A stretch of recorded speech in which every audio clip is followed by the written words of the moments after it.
Kang Bro, laporkan dari Banaran, IBB saat ini kampung halaman, dan IBB memiliki sebuah informasi yang penting buat sama semuanya tentang pergerakan Suzuki, GSX-R-nya dan juga Saluto yang terbaru. Karena IBB sempat ngobrol dengan pejabat Suzuki pada saat saya rasang dari tim project leader GSX-R atau MotoGP maksudnya ya, datang kemarin. Nah, IBB akan mencoba share bersama semuanya, yang kita akan masuk dalam dulu deh.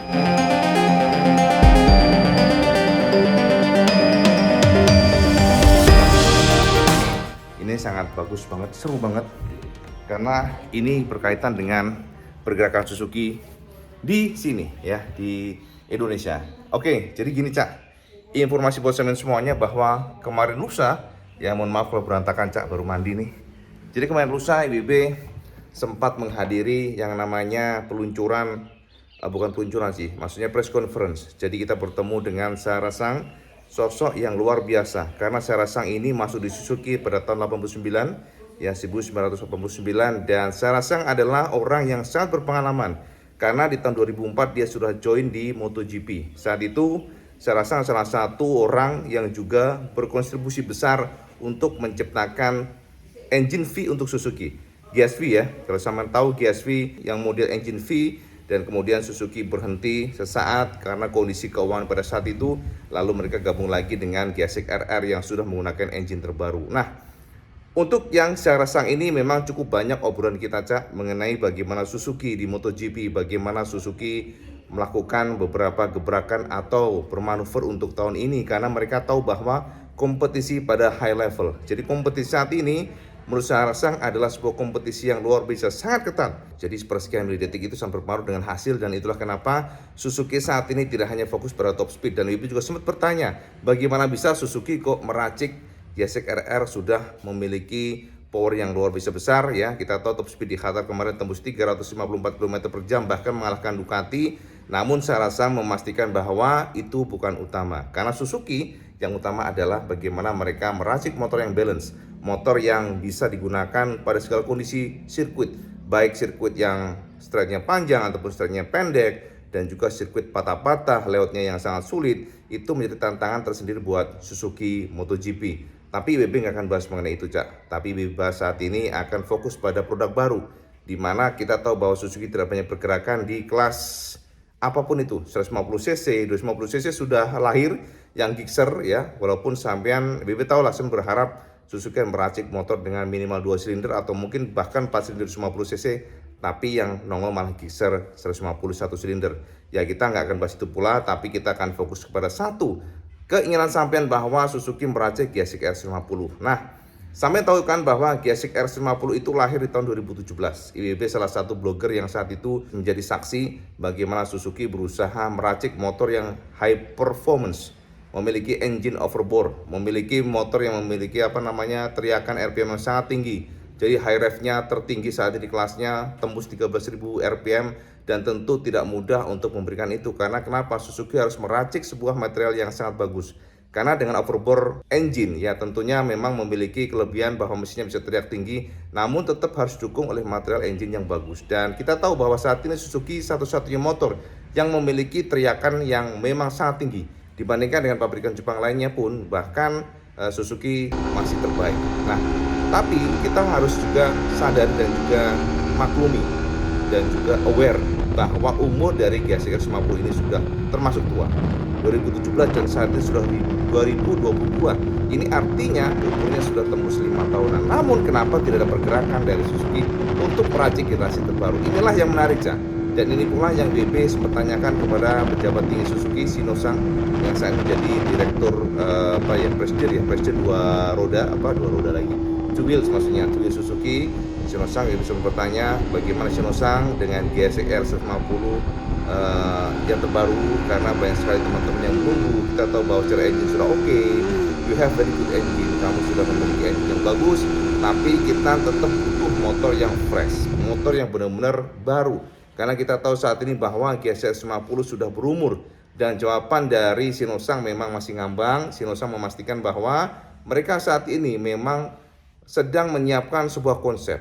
Konsepnya itu bukan konsep new product yang diutarakan ke IBB, tapi konsep ini adalah sebuah konsep bagaimana teman-teman pemilik Suzuki bisa turun di track, merasakan sebuah motor yang memang diracik untuk high performance engine.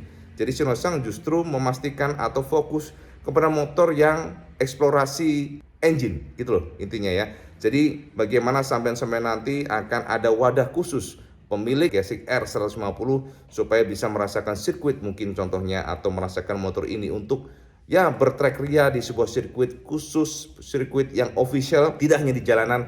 Dan itu adalah cita-cita dari Suzuki. Nah, apa hubungannya dengan new product? Nah, ini yang memang tidak disebutkan oleh Sinosan. Sinosan kemarin hanya menyatakan bahwa ya kita akan fokus ke situ. Untuk new product facelift tidak ada sama sekali pernyataan apapun. Dan ini sangat menarik, Cak, karena BB tahu kan bahwa Suzuki adalah salah satu pabrikan yang memang cukup baik, bahkan sangat baik soal kualitas material, soal engine, tidak ada yang meragukan.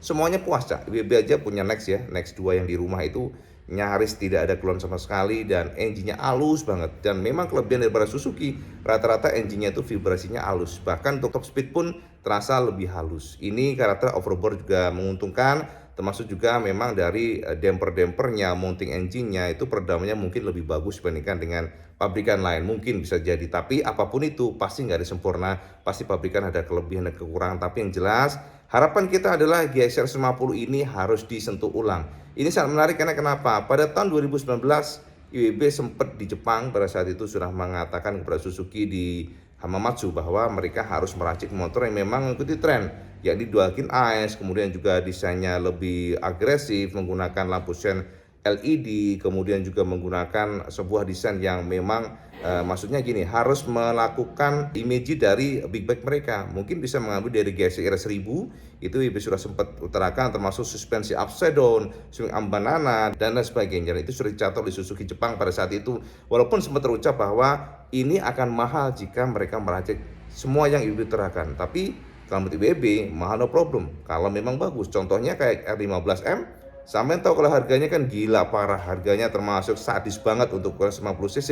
Tapi faktanya sampean juga tetap suka, sampean tetap beli. Artinya apa? Money is no problem selama motor itu atau produk itu bagus. Bener nggak? Sampean setuju nggak perkara ini? Money is no problem ketimbang harga 33 jutaan atau 35 juta secara spek mungkin tidak sesuai ekspektasi sampean. Dan itu sudah IB coba tekankan kepada Suzuki Indonesia, dan ya mereka mengatakan bahwa oke, ditampung semuanya. Artinya apa? Semua keputusan dari Jepang, bukan di Indonesia. Tapi setidaknya WP sudah share, setidaknya WP sudah memberikan semacam ya pushing ya. WP nge-push kepada Suzuki Indonesia untuk melakukan refreshment facelift yang lebih bagus, karena tetap ada titik jenuhnya, Cak. Kita tahu bahwa untuk umurnya sudah tembus di 5 tahunan. Harusnya life cycle-nya harus ada refreshment. Ngono, Cak. Lek dari kata-kata WP buat Sinosan sebagai presiden direktur dari Suzuki, dan ya beliau menyambut dengan baik semua masukan itu, dan mereka atau beliau hanya menekankan bahwa saat ini mungkin Suzuki akan mencoba untuk memberikan wadah. Itu yang pertama. Nah, yang kedua adalah Saluto. IB juga sudah tegaskan kepada Suzuki Indonesia untuk membawa Saluto ke tanah air. Walaupun ada keraguan karena kita tahu harganya kemungkinan besar tidak mungkin Saluto itu di bawah 30 juta. Dari opini pribadi, IB sudah share ke Suzuki, tempatkan saja nanti Saluto lifestyle produk aja. Jadi semacam produk yang memang tidak kita posisikan untuk terlalu murah, karena kita tahu bahwa ini kan Taiwan punya, mereka artinya harus impor, dan ini bukan hal mudah sebab kalau sudah impor kan harganya akan naik. Ini sudah IB tekankan ke mereka, dan mereka sebenarnya sangat menyambut baik semua masukan kita. Tapi secara birokrasinya, secara pertimbangan strategi marketingnya nggak gampang. Menurut IWB memang ini sebuah tantangan buat Suzuki Indonesia, sebab mereka harus meyakinkan pihak Jepang. Mengingat untuk Taiwan ini ada semacam gengsi. Kalau IWB tangkap itu ada semacam gengsi dari Jepang Suzuki-nya, karena ini motor adalah racikan Taiwan. Suzuki di Taiwan itu secara sahamnya mayoritas dimiliki oleh lokal, dan ini membuat Taiwan fleksibel, mampu mereka mengajak Alessandro Tartarini untuk meracik sebuah desain yang di luar pada pakemnya Suzuki ya. Karena mereka memiliki kekuatan. Karena kita tahu bahwa saham Indonesia itu mayoritas dimiliki, bukan mayoritas sih, bahkan 100% dimiliki oleh Jepang. Dan ini yang tidak kita temukan di Taiwan, sehingga secara apapun itu, rumornya, isunya sih Suzuki Jepang ada gengsi membawa Saluto, karena Saluto ini kan sebenarnya project dari Suzuki Taiwan. Ini yang ditangkap, tapi nggak tahu apakah ini akan mempengaruhi nantinya, tapi yang pasti itu sounding IWB kepada Suzuki Indonesia supaya membawa Saluto, dan mereka mengatakan bahwa ini akan menjadi understudy mereka. Jadi ini understudy mereka masih mempelajari, apakah berhasil atau enggak kita nggak tahu. Jadi itu sekilas informasi Iwan Banan update tentang New GSX S50 yang memang masih belum ada kejelasan, dan yang kedua adalah Saluto dan sama posisinya. Tapi jangan pesimis, IWB akan terus pantau, IWB akan terus share sama semuanya, IWB akan terus gosok-gosokin, kilik-kilikin ya. Jadi biar Suzuki Indonesia bisa benar-benar melihat kondisi di lapangan, karena kita tahu bahwa Suzuki saat ini adalah salah satu pabrikan yang very consistent with quality material, engine, semuanya, sehingga sangat disayangkan jika mereka tidak bergerak. Sangat disayangkan. Oleh karena itulah kita nge-push Suzuki untuk melakukan tindakan-tindakan yang bisa membawa Suzuki kepada kondisi yang lebih baik dibandingkan dengan sekarang. Jadi gitu aja, melaporkan langsung dari Banaran Tulungagung ya. IWB saat ini akan kembali lagi ke Jakarta, sudah nyampe ke Tulungagung hanya 2 hari langsung ke Jakarta, karena IWB banyak sekali kesibukan yang akan IWB share sama semuanya. Karena ini kita kan ada IMS ya, IIMS, IWB akan menghadiri di sana supaya bisa memberikan update buat sama semuanya yang paling update dari semuanya. Oke? Jadi matur nuwun sama sudah menonton video ini ya. Seperti biasa kalau sama suka video ini sama like, share dan subscribe. Ojo lali sampai sholat 5 waktu, karena itu yang paling penting, jangan pernah tinggalkan. Assalamualaikum warahmatullahi wabarakatuh. Salam dos.